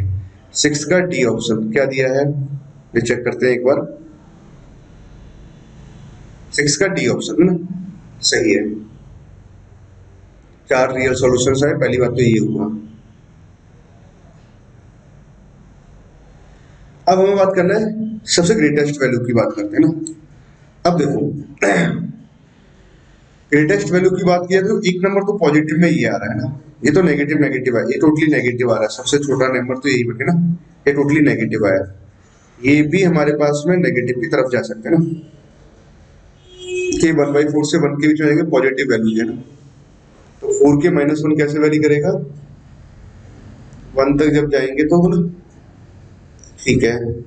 तो अगर इसमें समझा जाए तो लार्जेस्ट वैल्यू तो हमारे पास कौन सा आ गया, ये आ गया ना, -1, सॉरी स्मॉलेस्ट रियल सॉल्यूशंस की अगर बात की जाए तो इसमें तो कोई इशू नहीं है ना, ये आ जाएगा -1 minus of under root of 1 minus किया जाएगा ना, टोटली नेगेटिव लिखा हुआ है ना, ठीक है। अब सबसे हमें लार्जेस्ट सॉल्यूशंस की बात की जाए, लार्जेस्ट सॉल्यूशन हमारे पास कौन सा आ जाएगा, ये आ जाएगा, क्योंकि यहाँ तो क्या है कुछ नेगेटिव ऐड हो रहा है इस नंबर में ना, ये नंबर सबसे लार्जेस्ट जाएगा, ठीक है। तो क्या आंसर आएगा इसका, स्टार वाले का आंसर दे रखा है मैंने, अकॉर्डिंग नहीं है ना, डी ऑप्शन आएगा। इसका भी आंसर लिखा है स्टार पे, डबल स्टार का आंसर कितना आ रहा है, डी ऑप्शन आ रहा है अभी, अकॉर्डिंग डी है ना, सही है। ठीक स्टूडेंट्स, आई होप आपको इस प्रॉब्लम का थीम समझ में आया होगा और प्रॉब्लम का मतलब समझ में आया कि इस प्रॉब्लम में क्या सीखने सिखाने वाले थे आपको ना। आई होप आपको यहाँ तक की बात क्लियर हुई ना। ओके स्टूडेंट्स, चलो ठीक है, तो आगे मूव करते हैं, नेक्स्ट प्रॉब्लम लेते हैं ना। ये न्यूमेरिकल टाइप ऑफ प्रॉब्लम्स है, कितना है 3 प्रॉब्लम्स दे रखी हैं। ठीक है, एक तरह छोटी छोटी प्रॉब्लम्स है ना, मतलब पूरे अगर उसमें लेक्चर को आप देखोगे ना तो सारी प्रॉब्लम्स लेंदी नहीं है, बस कुछ ही प्रॉब्लम्स अपने जो मल्टीपल करेक्ट प्रॉब्लम्स थी ना वही वही थोड़ी सी लेंदी थी, बाकी सब छोटी छोटी प्रॉब्लम्स थी ना। ओके, अच्छा एक सीरीज लिखा हुआ है, सीरीज का सम लिखना है ना, तो बहुत सिंपल सी बात है, सीरीज का सम निकालना है। tan इनवर्स की सीरीज है तो tan इनवर्स की सीरीज जैसी आती है तो हमेशा 1 प्लस एक्स वाई का टर्म यहाँ पे आना चाहिए था, ये आर स्क्वायर माइनस का 5r प्लस का 6 हमने यहाँ लिखा, इस पे 1 यहाँ पर आ रहा है तो इन दोनों का फैक्टर कितना आ रहा है x इंटू वाई, तो r माइनस 2 तो मैंने यहाँ से लिखा और r माइनस 3 यहाँ से लिखा, इन दोनों का डिफरेंस अगर मैं लिखूं तो r माइनस 2 और r माइनस 3 यहाँ लिख सकते हैं। ठीक है, इस सीरीज को अगर मैं लिख सकता हूं तो tan inverse of r minus 2 तो मैंने यहाँ से लिखा minus of tan inverse of r minus 3 यहाँ से लिखा। ठीक है, समेशन जा रहा है r बराबर 2 से लेकर के अप टू इन्फिनिटी तक, तो इनफाइनाइट सीरीज का सम निकालना है तो पहले हम n का सम निकाल लेते हैं। r बराबर 2 पुट करेंगे तो tan इनवर्स 0, 2 पुट किया हमने, r बराबर 2 पुट किया, r minus 3, r minus 2 minus r plus 1, सही है ना। ठीक है, तो 2 जब पुट कराएंगे तो यहाँ माइनस 1 आएगा, फिर थोड़ा सा लोचा है इसमें ना, r बराबर 3 पुट किया तो tan इनवर्स 1 आया, r बराबर 3 पुट किया तो यहाँ हमारे पास 0 आया। ठीक, r बराबर अब हम 2 के बाद r बराबर 2 पुट कर लिया, r बराबर 3 भी पुट कर लिया, अब r बराबर 4 पुट करते हैं, 4 पुट कराएंगे तो tan इनवर्स ऑफ 2 और यहाँ से बना tan इनवर्स ऑफ 1। ठीक है, r बराबर 5 भी पुट कर लेते हैं एक बार, tan इनवर्स ऑफ यहाँ से 3 और यहाँ से आ जाएगा tan इनवर्स ऑफ, r बराबर हमने 5 पुट किया है ना, 5 पुट करने पे यहाँ 2 आ जाएगा। एक सेकंड बच्चों, हाँ बच्चों सुनो है ना, क्या देखा है r बराबर इतना है, तो अब r बराबर एक बार n पुट कर लेते हैं, तो n पुट करने के बाद में कितना जाएगा tan inverse of n minus 2 minus of tan inverse of n minus 3। अब देखो यहाँ से टर्म को समझो तो यहाँ से टर्म कैंसिल हुआ, इससे टर्म कैंसिल हुआ, तो जो टर्म यहाँ होगी उससे टर्म कैंसिल हो जाएगा, जीरो से चलो जीरो भी मान लेते हो, जीरो जीरो ही लिखा हुआ है। एक्चुअली यहाँ पे कितना जाएगा पाई बाई 4 यहाँ से आ जाएगा, तो प्लस का पाई बाई 4 तो यहाँ से बना plus sign of tan inverse of ये कितना बना n माइनस 2 बना। ठीक है, और n का अप्रोच कर रहा है इन्फिनिटी को, तो tan इनवर्स इन्फिनिटी बनेगा तो कितना बन जाएगा पाई बाई 2 बन जाएगा, तो पाई बाई 4 प्लस पाई बाई 2, तो भैया ये बन जाएगा हमारे पास में 200 पढ़ने से 3 पाई बाई 4 आ जाएगा। ठीक है, ये आंसर आ रहा है 3 pi by 4, a pi upon b a prime number है तो कितना आ जाएगा 3 प्लस ए प्लस बी तो 7 आ जाएगा, ये अपना फाइनल आंसर रहेगा। चलिए स्टूडेंट्स, आई होप इस प्रॉब्लम समझ में आएगा, बहुत आसान सा प्रॉब्लम है, बिल्कुल भी डिफिकल्ट प्रॉब्लम नहीं है और कोई भी टाइम टेकिंग प्रॉब्लम भी नहीं था ना, बिल्कुल 2 मिनट के अंदर या 1 मिनट के अंदर सॉल्व होने वाला प्रॉब्लम है। ठीक है, तो क्या आंसर दिया 7 ही होगा ना, डोंट वरी ना, इसका क्या आंसर चेक करना, क्लियर। अच्छा देखो अगला प्रॉब्लम, ये प्रॉब्लम बहुत धांसू है ना, मतलब बहुत ही सही प्रॉब्लम है। Number of solution of this equation आपको निकालना है, तो देखो x y 3 number of solution निकालने का एक तरीका कि अगर मैं क्या इसका ग्राफ बना पाऊं, इसका ग्राफ बना पाऊं और पॉइंट ऑफ इंटरसेक्शन निकाल लें तो बात बन जाएगी नंबर ऑफ सॉल्यूशंस के लिए। ठीक है, तो अब मैंने क्या किया, रफली इसका डायग्राम बनाने की सोचा, इसका डायग्राम बनाने की सोचा, तो देखो आप बहुत ध्यान से समझना, जीरो पे वैल्यू कितनी आएगी, जीरो आएगी, जो मैं समझाना चाह रहा हूँ। पाई पे वैल्यू निकालो, साइन पाई जीरो आया, जीरो जीरो जीरो हो जाएगा, पाई पे वैल्यू भी जीरो आ रही है, 2 पाई पे वैल्यू भी कितनी आएगी, जीरो ही आएगी। मतलब इसके डायग्राम की बात करें तो कुछ ऐसे ही जा रहा होगा, फिर ये ऊपर से कुछ फिर ऐसे नीचे जा रहा होगा, तकरीबन कुछ साइन एक्स जैसा ग्राफ है, बट यहाँ 1 नहीं आ रहा ना। ठीक है, ऐसे ही कुछ पीछे की साइड भी जाएगा, माइनस पाई और 2 पाई पे भी ना, एक काइंड ऑफ दिस जैसा ग्राफ बनेगा इसका, इतना तो मुझे समझ में आया। ठीक है, अब एक्स वाई 3 का ग्राफ मुझे बनाना है, तो देखो पाई पे अगर मैं बात करूं, पाई कितना था 1 पॉइंट समथिंग, तो पाई पे ये ग्राफ 1 से ऊपर हो जाना है, इतना श्योर है। मतलब यहाँ से अगर या तो ऐसे जाएगा या ऐसे जाएगा, ये समझना है। ठीक, या तो ग्राफ ऐसे जाए या फिर ग्राफ ऐसे जाए, इस बात का बड़ा ख्याल रखना है। तो ये बात का ख्याल आप बड़े अच्छे से रख सकते हो और बहुत ही अच्छे ढंग से पता लगा सकते थे। कैसे पता लगाना है समझो, क्या लिखा हुआ है, sine of sine of sine of sine of 1 2 3 4 5 दे रखा है, साइन ऑफ एक्स है ना, वो 5 5 ब्रैकेट में से लगाते हुए कर दिया आपने। ठीक है, मैंने क्या किया एफ डैश एक्स निकाला। अच्छा मैं क्या कर रहा हूँ, स्लोप ऑफ टेंजेंट देखना चाह रहा हूँ कि अगर जीरो पे, अगर यहाँ पे अगर मैं ओरिजिन पे अगर स्लोप ऑफ टेंजेंट लिखूं, अगर टेंजेंट अगर ड्रॉ करें तो यहाँ पे स्लोप ऑफ टेंजेंट कितना आएगा। तो ठीक है, आप जब इसको डिफरेंशिएट कराओगे तो साइन का कितना आ जाएगा, कॉस आ जाएगा। फिर यहाँ से आप लिखोगे sine of sine of sine of, ऐसे करके लिखा। फिर साइन का आप फिर इस अंदर वाले को डिफरेंशिएट कराओगे तो कॉस ऑफ, ठीक है, ऐसे चलते जाओगे, फिर साइन ऑफ लिखोगे, फिर लास्ट में साइन एक्स वाले को मैं कॉस एक्स लिख दूंगा, मतलब ऐसे टर्म्स आ रही होंगी। एक्स बराबर जब अपने जीरो पुट करोगे तो जीरो जीरो पुट करते हैं, जीरो जीरो होते हैं तो कॉस जीरो बनेगा, यहाँ भी जीरो जीरो जीरो तो कॉस जीरो, मतलब फाइनली वन बना। मतलब कहने वाली बात क्या रही कि स्लोप ऑफ टेंजेंट एट कितना आ जाएगा, वन आ जाएगा। मतलब अगर टेंजेंट अगर यहाँ से ड्रॉ करेंगे तो उसका स्लोप का टेंजेंट कितना होना चाहिए, वन होना चाहिए। ठीक है, इसका टेंजेंट का स्लोप कितना आ रहा है, 1/3 आ रहा है, तो भैया वो नीचे से ही जाएगी, नीचे से ही जाएगी, तो ऐसे कट करके जाएगी और ऐसे कट करके जाएगी, और पाई के बाद में वो 1 से बड़ी हो जानी है, तो फिर कोई दिक्कत ही नहीं है, साइन के वैल्यू 1 से बड़ा तो जा ही नहीं सकता था। तो भैया नंबर ऑफ सॉल्यूशंस कितने आए बच्चों, 3 आए। नंबर ऑफ सॉल्यूशंस कितने आएंगे, 3 आ जाएंगे। ठीक है, ये आंसर रहेगा, मुझे से पता है ना, चेक करने की जरूरत नहीं है। ओके, 9th प्रॉब्लम क्लियर है ना। उसके बाद अब आते हैं 10th प्रॉब्लम की तरफ, है ना। इसको भी बहुत ध्यान से समझो ना, बहुत आसान सा, बहुत ही अच्छा प्रॉब्लम है ना। अच्छा तो कर गया है, अच्छा प्रॉब्लम है, मतलब अगर आप फर्स्ट टाइम सॉल्व कर रहे हैं तो 16 माइनस एक्स ऐसा कुछ लिखा हुआ है। f is differentiable function in this interval such that fx बराबर f of 16 minus x, then the value of this h, इसका वैल्यू क्या रहेगा। ठीक, ग्रेटेस्ट इंटीजर ऑफ समथिंग है ना। नाउ अच्छा एक पॉइंट समझो पहले एक पॉइंट समझिए। पॉइंट क्या है, डायरेक्ट इसका आंसर अपन दे सकते हैं ना। अच्छा देखो, पहले आप इन दोनों को बराबर करो, x बराबर 16 माइनस एक्स, 2x बराबर 16, तो x बराबर कितना है, 8 आया। ठीक है, तो मैंने क्या कि x को x प्लस 8 से रिप्लेस किया,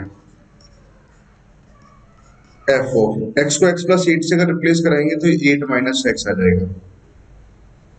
यहां से मैं एक बात क्या बोल सकता हूँ, कर्व जो होगा वो सिमेट्रिक होगा x बराबर 8 की लाइन के, इतना आया है ना। ठीक है, हमसे एफ डैश के बारे में पूछ रहा है, तो एक काम करते हैं, इसको डिफरेंशिएट कर देते हैं। तो F dash of x plus 8 बराबर कितना आ जाएगा, minus of F dash of 8 minus x, F dash of 8 plus x plus, है ना, ऐसे कुछ लिखा। मतलब ये कैसा आ गया हमारे पास में, ऑड फंक्शन आ गया एफ डैश वाला।